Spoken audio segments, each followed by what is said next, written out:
Hello लोगोफोर दिनैनि बे गुबुन मोनसे गोदान आपडेट भिडिअहाय नोंथांमोन गासैखौबो बरायहरनाय थालायबायदि नोंथांमोननिसिम आसा खालामो भिडिअखौहाय जागायनायनिफ्राय जोबजासिम नायलांगोन होननानै एक्चुअली नोंथांमोनाथ' भिडिअनि टाइटेल आरो थाम्बनेइल नायनानै एसेब्लाबो हमनो हाखादोंआनो जानांगौ दे लोगोफोर।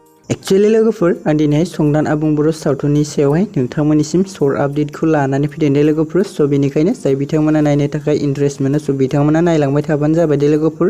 ओमफ्राय लोगोफोर नोंथांमोनाथ' जानो हागौ संदान आबुं बर' सावथुननि एपिसोड 1 निफ्राय लानानै एपिसोड 11 सिमखौहाय गोबां मानसिफोरानो नायखाबायानो जानांगौ दे। थ' लोगोफोर जाय बिथांमोना दासिम जुदि बे एपिसोड 11 भिडिअखौ नायाखै अब्ला नोंथांमोना थाबैनो बगाजुलि कमेडियान इउटुब चेनेलाव थांनानै नायनानै लाहैदो दे। एक्चुअली लोगोफोर जा बगाजुलि कमेडियान इउटुब चेनेलाहाय बे संदान आबुं बर' सावथुननि एपिसोड बाय एपिसोडखौ 3 सान एबा 3 डेजनि उनावहायनो रिलिज खालामनानै होबाय थायो दे लोगोफोर। स' लोगोफोर नोंथांमोना बे संदान आबुं बर' सावथुननि नेक्स्ट एपिसोड बा एपिसोड 12 भिडिअखौ नायबावनो थाखाय माबायदि एक्साइटेड जाना दं कमेन्टनि गेजेरजों फोरमायहरदो दे लोगोफोर। एक्चुअली लोगोफोर जा बगाजुलि कमेडियान इउटुब चेनेला गाबोन नङाबा समफोरनि गेजेरावहायनो फैनो गोनां नेक्स्ट एपिसोड 12 भिडिअखौबो रिलिज खालामनानै होसिगोन दे लोगोफोर।